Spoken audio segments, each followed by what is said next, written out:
যে দয়াময় রব্বুল আলামিন পবিত্র মাহে রমজানের শেষ জুমায় আমাকে ভালোবেসে মহব্বত করে রোজা থেকে দুনিয়াবি কাজ থেকে বিভিন্ন ফায়সা কাজ থেকে ফারেক করে যে আল্লাহ তাআলা আমাকে এই মসজিদে এসে বসবার তৌফিক দান করেছেন।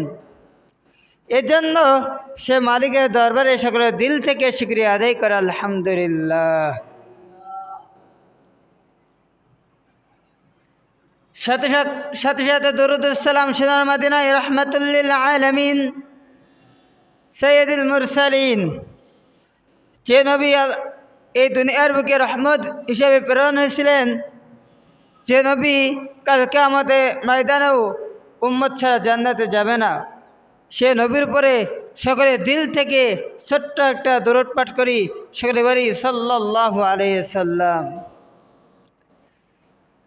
সে আল্লাহ তাআলা যে আমাকে আপনাকে কত ভালোবেসে মহব্বত করে, এই যে 27টি রোজা রাখার পরে শেষ জুমায় আমরা পরপর শেষ জুমায় পর্যন্ত আমরা পৌঁছায় গেছি। আমাদের কাছ থেকে রমজান মাস বিদায় নিতে চলে গেছে।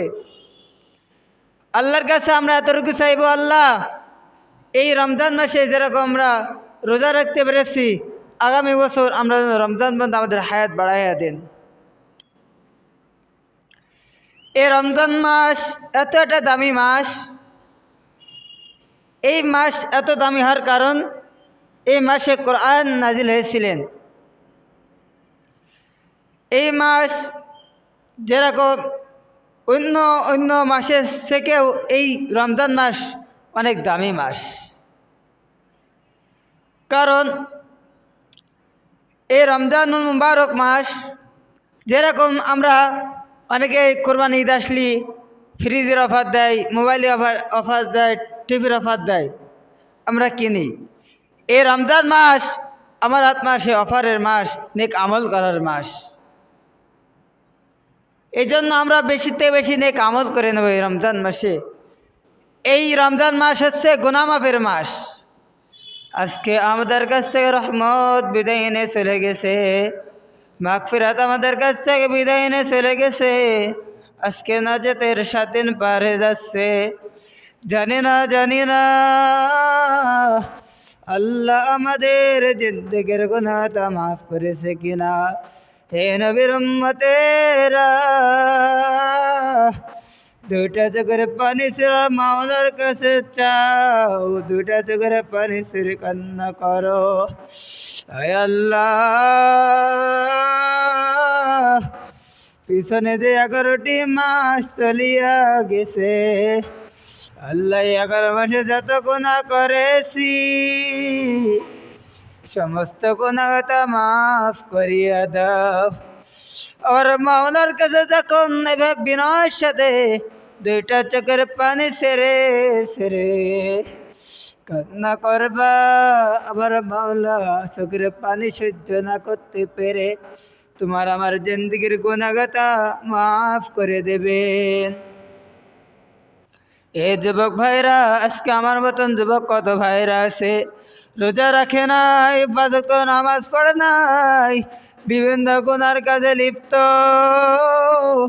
এ যুবক পায়ে দুটো পা দুটো আগায়া দাও। রোজা থেকে বলিয়া যাচ্ছে রে ভাই, আজকে এত কষ্ট করে তোমার থেকে কত মাসুম বাচ্চারা রোজা রাখছে, তারা তো বোঝে না, তারা জাহান্নামের সম্পর্কে জানে না, জান্নাত কি জিনিস তা তো জানে না।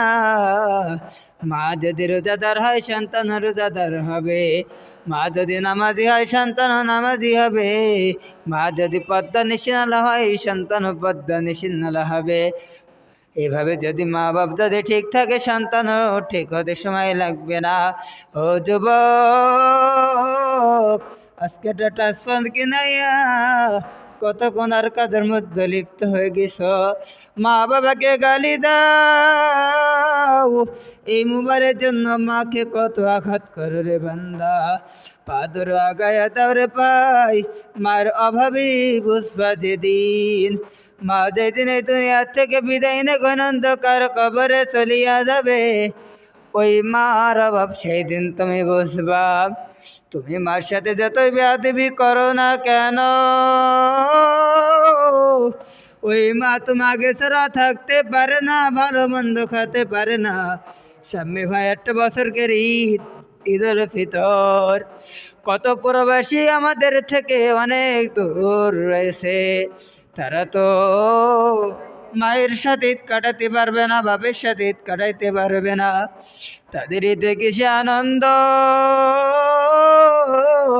আজকে আমরা তো ঈদের কেনাকাটা করছি, কিন্তু এই প্রবাসীটা খোঁজ নেওয়া দেখো, তাদের কষ্টের টাকা দিয়ে আমরা কত জামা কাপড় কিনছি। তারা ঈদের দিনে কাজ করে না, ঘুরে বেড়ায়, আমরা খোঁজ রাখি না। ও বান্দা, আমরা যদি খোঁজ যদি নাও রাখি, ওই মা যার দুনিয়ায় বেঁচে আছে, ওই বাবা যার দুনিয়াতে বেঁচে আছে, তাদের কাছে শুনিয়ে নাও সন্তান কোন হালতে আছে। সন্তান মাকে কিছু বলতে চায় না, মাকে বলে মা ঈদের দিন কোনো খাবার খাইছো কি? হ্যাঁ খাইছি বাবা। তুমি কি খাইছো? হ্যাঁ মা খাইছি। মা যদি জিজ্ঞেস করে বাবা এখন কোথায়, ওই সন্তান মাকে বলে মা আমি ঘুরে বেড়াই, আনন্দ ফুর্তি করছি। ওই মা সেকেন্ডের পাই, ও সন্তান তুই আমাকে পেটে ধরছিস না আমি তোকে পেটে ধরছি? তোর পাশে কিসে তো হাতের শব্দের আওয়াজ কেন? ওই সন্তান দুটা চোখের পানি ছেড়ে ডাকতে পারে মা ঈদের দিনও আমাদের কোনো ছুটি নাই, ঈদের দিন কোনো ছুটি নাই, টাকা নিয়ে কাজ করি। ওই মা কোনোদিন ওই সন্তানের ওই কষ্টের টাকা দিয়ে ভালো মতন শাড়ি পড়তে পারে নাই, ভালো মন্দ খাইতে পারে নাই। বাড়ি মেহমান যদি আইসে, ওই এত ভালো মন্দ রান্না করছেন, কিন্তু এই মা ভালো মতন খাইতে পারে না। হে যুবক, ওই মায়ের বুকে মনে কেন কষ্ট দাও? এই রমজান মাসে বাবা দোকান ধরিয়া বলিয়া যায় রে ভাই, এ দুনিয়ার থাইকা জায়গা না, এ দুনিয়া ছেড়ে আমাকেও যেতে হবে, তোমাকেও যেতে হবে। এই দুনিয়াতে যদি গুনানে কবরে যাও, ওই কবর বড় অন্ধকার জায়গা। ওই কবরে যদি যেতে হয়, ওই কবরের আলো দিয়ে আমরা কবরে যেতে হবে। আর ওই কবরে যদি ভালো বিছানা পেতে হয়, আমরা নেক আমল নিয়ে কবরে যেতে হবে। আজকে আমরা একটু তাকায়া দেখো, মা বাবার মনে কষ্ট দিয়ে তারা যেসব সন্তানরা দুনিয়ার থেকে বিদায় নিয়ে অন্ধকার কবরে চলে গেছে, ওই কবরকে তুমি জাহান্নামের আগুন হইতে সময় লাগি নাই রে বাসান। কেননা মার মনে কষ্ট দিয়ে বদানে কবরে গেছে। যারা এখনো দুনিয়ার মধ্যে, যাদের পিতা মাতা দুনিয়ার বুকে বেঁচে আছে, মার পা ধরে ক্ষমা চাও, বাবার পা ধরে ধরে ক্ষমা চাও। ও মা কত বেয়াদবি করেছি, ক্ষমা করিয়া দাও, আর বেয়াদবি করব না। ও মা তুমি যদি আমাকে মাফ যদি না করো, আমার আল্লাহ আমাকে মাফ করবে না। মার কাছে মার পা ধরে ধরে মাফ চাও। মা যদি মাফ করতে যদি না চাই, ওই মার পায়ে ধরে যখন কান্না করবা, ওই মার মন আর শান্ত হয়ে থাকতে পারে না, পারে না। ওই মা দুটা চোখের পানি ছেড়ে দিয়ে বলবে সন্তান আয় আয় আমার বুকে আয়, আমি মা তোরে মাফ করে দিছি। ও মা দোয়া করো, আর তোমাদের সাথে আমি বেয়াদবি করব না। ও মা আমাদের দোয়া করো, আমি তো ভালোই চলতে পারি। কিন্তু আজকে আমাদের সমাজে যেসব যুবক ভাইরা আছে, আজকে রমজান মাস বলতেও আমাদের মধ্যে কোনো নাই। বিভিন্ন কাজের কারণে আমরা রোজা ছেড়ে দিচ্ছি।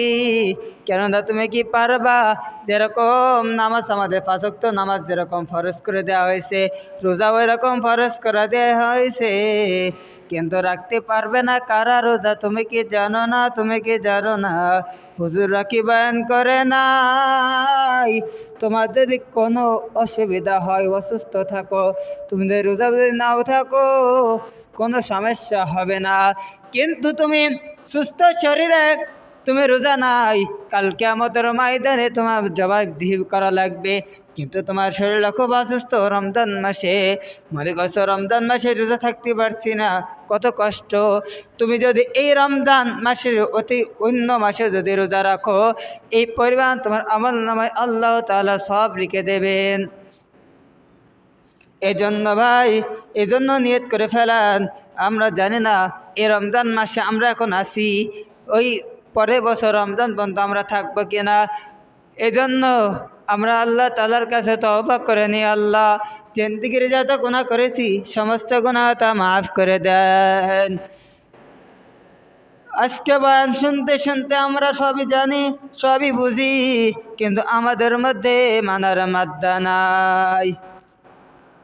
আজকে যদি আমরা না মানতে পারি, কেন আমাদের প্যান্ডেলে যে এ সময় নষ্ট করো? তোমার যদি মানার মাত্রা যদি নাই থাকে, তুমি কেন বিভিন্ন জায়গায় যে এত হুজুরদের নামে বদনাম ছড়াও? তুমি মানবা না, আরেকজনকেও মানতে দিবা না। হে বান্দা, তোমার কাজ কি? তোমার সারাদিন শয়তানের পিছনে ঘুরে বেড়াচ্ছাও। ওই শয়তান, তুই মনে করছো শয়তানের সাথে বেড়াইয়া বেড়াইয়া বেড়াইয়া বেড়াইয়া কত ভালো কাজ করছি, কিন্তু না মনে করছো ওই কবরের মধ্যেও কালকে আমাদের ময়দানও তুমি ওই শয়তানের সাথে জাহান্নামে যাবা। কেননা দুনিয়ার আগুন সইতে পার না রে বান্দা, কিভাবে ওই জাহান্নামের আগুন সইবা? তোমার জন্য আর আমার জন্য 3.5 হাত গর্ত, মাটির গর্ত অপেক্ষা করছে। তোমার জন্য আমার জন্য জানি না কার দোকানের কাপড়, সাদা কাপড় আমার আপনার জন্য অপেক্ষা করছে। জানি না রে কার পাশে ঝড়ের বাস আমার আত্মার জন্য অপেক্ষা করছে। ওই কবরের মধ্যে যখন আমার তোমারে শোয়া রাখবে, বাঁশের ছাউনি দেবে, মাটির চাপা যখন দিয়ে সবাই চলে আসবে, ওই কবরের মধ্যে সজাগ হয়ে থাকবা। ডানে মাটি, বামে মাটি, নিচে মাটি, মাথার গোড়ায় মাটি, পায়ের দিকেও মাটি, ভাইগে যাইতে পারবা না। এত অন্ধকার, এত অন্ধকার, দুনিয়ার মধ্যে লাইট অফ করে তুলব, বিরাট ভয় লাগে। ওই কবর কি ভয় লাগবে না? ভয় লাগবে না বুঝি? ওই কবরে দিয়ে ওই অন্ধকার কবরকে যদি আলোকিত করতে হয়, নেক আমল নিয়ে কবরে যাও, নেক আমল না নিয়ে কবরে যাইও না। কেননা এই কবরে আযাব বড় ভয়ঙ্কর। ওই কবরে যদি গুনাহ নিয়ে যাও, একটা না দুটা না 70 থেকে 99টি সাপ কবরের মধ্যে আসে হাজির। ওই কবরের মধ্যে যত পার ওর মাওলারে ডাকো, ওর মাওলা কিন্তু তোমার ডাকে সাড়া দেবে না, সাড়া দেবে না। আর মাওলাবেও ফেরেশতারা ওই কবরে তুমি জাহান্নামের আগুন সংযোগ করিয়া দাও, জাহান্নামের সাথে রাস্তা করিয়া দাও কবরখানে। আরে কেন কেন? তুমি কি জানো না আমার আল্লাহ তোর এত সুন্দর করে বানাইছে? আল্লাহর নিয়ামত আল্লাহ তাআলা তোর দেশে আমারও দেশে, তোর দেশে আমারও দেশে আমি আল্লাহ তাআলার নিয়ামতের শুকরিয়া আদায় করি, তুমি কেন করো না? আমার আল্লাহ তোর দুনিয়ার বুকে পাঠাইছেন, আমার আল্লাহ তোর কাছে চাই নাই জমিনের ভাড়া চাই নাই। আল্লাহ তুই আল্লাহ নদীর মাছ খাবি, আল্লাহ ওই মাছের ভাড়া চাই নাই। আল্লাহ চাইছে তুই আমার জমিনে চল বান্দা, আমার আল্লাহর তোর কোনো কিছু আমার প্রয়োজন নাই, তুই আমার জমিনে চলবি, আমার নদীর মাছ খাবি। আমার একটাই শুধু কথা, আমি আল্লাহর ইবাদত কর, ইবাদত কর, আমি আল্লাহ তোর উপর সন্তুষ্ট হয়ে যাব, তোর আমার আর কিছুই প্রয়োজন হবে না। কিন্তু আজকে আল্লাহর জমিনে চলে, আল্লাহর আসমানের নিচে চলে, আল্লাহর সাথে আমরা শিরকি করছি, আল্লাহ তাআলার সাথে আমরা কত কিছুই নাই করছি। আল্লাহর হুকুম মানি না, কোরআনকেও মানি না, নবীকেও মানি না। আরে বান্দা, তুমি কি জানো না, তুমি কি জানো না এই কবরের মধ্যে 4জন বন্ধু হবে? একটু শুনিয়া রাখো, ওই কবরের মধ্যে তোমার কোনো মা যাবে না, পিতা যাবে না, দাদা যাবে না, দাদি যাবে না, কোনো বন্ধু যাবে না, বান্ধবীও যাবে না, স্ত্রীও যাবে না, সন্তানও যাবে না। 4টা জিনিস যাবে। ওই 4টা জিনিস কি একটু খেয়াল করে শুনিয়া নাও। তোমার আমার যদি ভালো নেক আমল হয়, ওই কবরে যখন আমার আত্মার প্রতিবেশীরা যখন কবর দিয়ে চলে যাবে, ওই কবরের মধ্যে মাথার গোড়ায় কোরআন শরীফ চলে আসবে, ডান সাইডে চলে আসবে নামাজ, বাম সাইডে আসবে রোজা, আর সমস্ত নেক আমল পায়ের গোড়া এসে হাজির। মুনকার নাকির, মুনকার নাকির যখন কবরের মধ্যে প্রশ্ন করার জন্য সে হাজির। ওই বান্দারে যখন ডাকতে যাবে, ওই কোরআন বাধা দেবে না, না না, আর বন্ধুরে ডাকা যাবে না, আর বন্ধুরে ডাকা যাবে না। ওই দুনিয়ার বুকে থাকতে কত রাত জেগে কোরআন তেলাওয়াত করেছে, কত রাত জেগে কোরআন তেলাওয়াত করেছে, ঘুমায় নাই, ঘুমায় নাই, ঘুমায় নাই, আর বন্ধুরে ডাকা যাবে না। ওই মুনকার নাকির ডাকতে, তুমি কে গো, আমাকে ডিস্টার্ব করো না, আমাকে ডাকতে দাও, আমি আল্লাহ তাআলা 30 পারা কোরআন, আর বন্ধুরে আমি কোরআন আমি ডাকতে দেব না, আমি কোরআন আমার বন্ধুকে আমি ডাকতে দেব না। মুনকার নাকির ডাক দেবে, কোরআন তুমি কতদিন থাকবা? ওই কোরআন জবাব দিয়ে বলবে, আমার বন্ধুর জান্নাত পৌঁছানো দিয়ে আর আগ পর্যন্ত আমি কোরআন আমার বন্ধুর সাথেই থাকব। ওই মুনকার নাকির যখন ডান সাইডে বসার জন্য যাবে, ডান সাইডে যখন বসে যাবে, ওই নামাজ বাধা দেবে, ও ভাই তুমি আবার কে গো, কেন আমাকে বসতে দিচ্ছ না? আমি আল্লাহর 5 ওয়াক্ত নামাজ আমার বন্ধুরে আমি ডাকতে দেব না। আমার বন্ধু কত কাজ কর্ম বাদ দিয়ে, আর বন্ধু সমস্ত কিছু ফেলাইয়া, মসজিদের মাইকে যখন আজান হয়ে গেছে, সমস্ত কিছু ফেলাইয়া পাগলের মতন দৌড়ে মারছে মসজিদে নামাজ আদায় করার জন্য। ওই মুনকার নাকির ডাকতে বলবেন, হে নামাজ তুমি কতদিন থাকবা? ওই নামাজ একই আওয়াজ দেবে, আমার বন্ধুর জান্নাত এর যাওয়ার আগ পর্যন্ত আমি তার সাথে থাকবো। ওই মুনকার নাকির যখন বাম সাইডে যাবে, বাম সাইডে যখন ডাকার জন্য যাবে, ওই বাম সাইডে রোজা এসে হাজির। ওই রোজা বাধা দেবে, না না, আর বন্ধুরে ডাকা যাবে না, আর বন্ধুরে ডাকা যাবে না। আমার বন্ধু এই 17 মাসের গরমের মধ্যে গলাটা শুকায়া কোনো সময় তো পারতো পুকুরের মধ্যে ডুবতে, পানি খাইতে, 1 বোতল পানি নেয়া ঘরের দরজা লাগাইয়া দিয়ে পানি পান করতে পারতো, কিন্তু আমার আল্লাহর ভয়ে আর বন্ধু 1 ফোঁটা পানি পান করে নাই। আমি রোজা আমার বন্ধুর জান্নাতে যাওয়ার আগ পর্যন্ত আমি রোজা আমার বন্ধুর সাথে আমি থাকবো। সে রমজান মাস এখন চলতেছে বান্দা, তারপরে পায়ের গোড়ায় যখন যাবে, ওই সমস্ত নেক আমল তুমি যে নেক আমল করিসাও, দান সদকা করিসাও, এমনকি লজেন খাওয়াইছেন, এই নেক আমলগুলো যখন পায়ের গোড়ায় যে হাজির হবে মুনকার নাকির, আমি যখন ডাকতে যাবে, ওই সমস্ত নেক আমল ডাকতে আর দেবে না। ওই মুনকার নাকির আবার ডাকতে বলবে, তুমি আবার কে ভাই?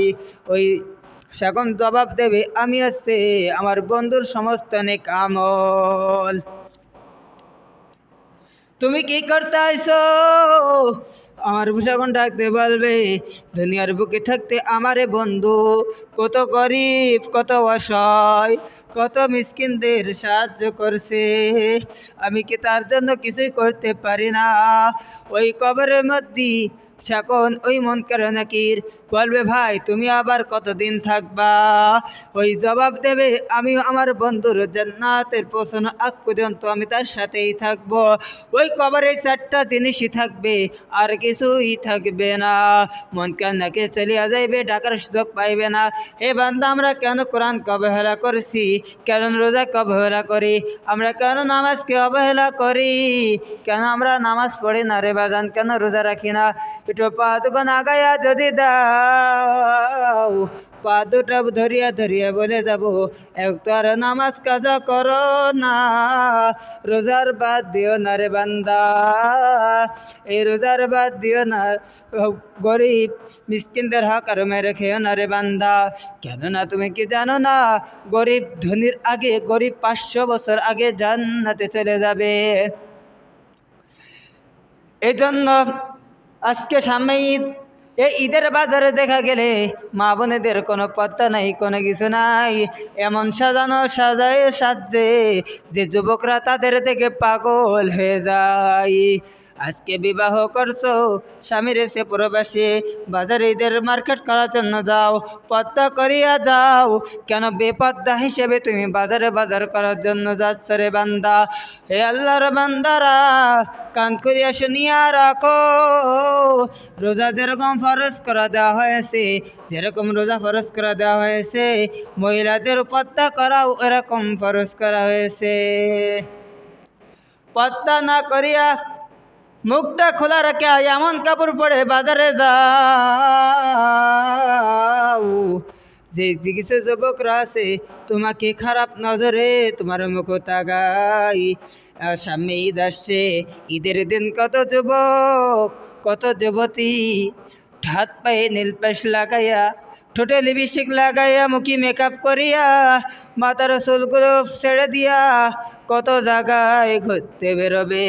হে বান্দারা, হে যুবতী মা বোনেরা, কান লাগায় শুনিয়া নাও, ওই অবস্থায় কোনো ব্যক্তি যদি মারা যায়, ওই অবস্থায় কোনো ব্যক্তি যদি মারা যায়, ওর হালতটা কী হবে? ওর কি ইমানের সাথে মৃত্যু হবে? না না না না, ওর ইমানের সাথে মৃত্যু তো হবে না। ও তো গুনাহ করতে করতে দুনিয়ার থেকে বিদায় নিয়ে চলে গেছে, ওর মৃত্যুটাও ইমানের সাথে আর হবে না। ওই যে ও যদি আবার দুনিয়ায় যে বলতো, তোমরা এই অবস্থার চলো না, মৃত্যুর সময় ঠান্ডা কবজ করার খুব যন্ত্রণা বেশি। যখন গোসল করাবে ওই ব্যক্তিকে, তাকে ভালো মতন গোসল করানো হবে না, নাবাক অবস্থায় কবরে যাবে। তুমি হাতে নেল পালিশ দিছো, আজকে হাতের নখগুলো কাটছো না, এমন নখ বড় বড় রাখিয়া স্টাইল দিয়ে ঘুরে বেড়াও, চলি স্টাইল দিয়ে ঘুরে বেড়াও। ওই কবরের মধ্যে একবার যে দেখো,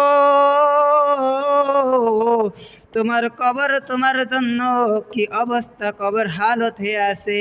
তুমি মনে করছো কত নেক আমল করেছি, কত কিছু করেছি, আজকে আমি মাথায় পাগড়ি দে, লম্বা জামা মাথায় টুপি দিয়ে ঘুরে বেড়াই থাকি। তুমি কি জানো আমার মধ্যে কি আছে? তুমি জানো না, জানো না আমার মধ্যে কি আছে, আমার আল্লাহ ভালোই জানে। এই জন্য প্রধানরা, আমাদের যারা সন্তান আছে তাদেরকে আমরা বলে দেব, তাদেরকে আমরা ঘরের বাইরে বাহির হতে দেব না। ঘরের বাইরে যদি বের হতে দেন, পর্দা করাইয়া তারপরে ঘরের বাইরে পাঠাইয়া দেন। পর্দা না করাইয়া কাউকে ঘরের থেকে বের করে দেন না রে মা। কেননা ওই যুবকরা, ওই মেয়ে যতক্ষণ রাস্তায় থাকবে, জেনা করলে যে পরিমাণ গোনা, যত যুবক ওই মেয়েদের মুখ তাকাইবে, জেনা করলে যে পরিমাণ গোনা, তার ওই পরিমাণ গোনা হবে। এই জন্য সমস্ত গোনার কাছ থেকে আমরা ফারিক থাকবো। যেহেতু মাহে রমজান মাস, গোনা মাফের মাস, এই জন্য আল্লাহ তাআলার কাছে বেশি থেকে বেশি তওবা করো। আল্লাহ, রমজান মাসে যেরকম নেক আমল করছি, আল্লাহ এই রমজান মাসে বাদেও যেন আমরা এরকম নেক আমল করতে পারি, সে তৌফিক আমাদেরকে দান করে দেন। আল্লাহ, রমজানের পর থেকে আল্লাহ আর গোনা করব না, তওবা করলাম। আল্লাহ, আয় আল্লাহ, শয়তানের থেকে থেকে আমাদেরকে হেফাজত করো। আয় আল্লাহ, মানুষের ধোঁকায় থেকে আমাদেরকে হেফাজত করো। আয় আল্লাহ, নিজের নফসর নিয়ত থেকে আমাদেরকে হেফাজত করো। আয় আল্লাহ, কোরআন সুন্নাহর মোতাবেক আমরা যেন চলতে পারি সে তৌফিক আমাদেরকে দান করো। আয় আল্লাহ, আমরা যেন জীবনকে কোরআনদের সাজাতে পারি সে তৌফিক আমাদেরকে দান করে দাও। এইভাবে আল্লাহ তাআলার কাছে দোয়া করো, আমার আল্লাহ তাআলার কাছে দোয়া করো দুইটা চোখের পানি ছেড়ে। আল্লাহ যদি তোমার দোয়াকে কবুল করে নেন তাহলে তোমার আমার জীবন পুরো ধন্য। এই জন্য মা বোনেরা, পদ্মার আলের মা বোনের একটু কান লাগায় শুনে নেন। ঘরের মধ্যে বসিয়াও আরো মাওলারকে পাওয়া যাবে। জিকির করো বেশি বেশি, নেক আমল করো। এই জন্য এই রমজান মাস যাওয়ার পরেও যারা সামনে ঈদ উপলক্ষে অনেকেই কেনাকাটা করছেন, কিন্তু আমরা এতটুকু খেয়াল রাখবো আমাদের আশপাশে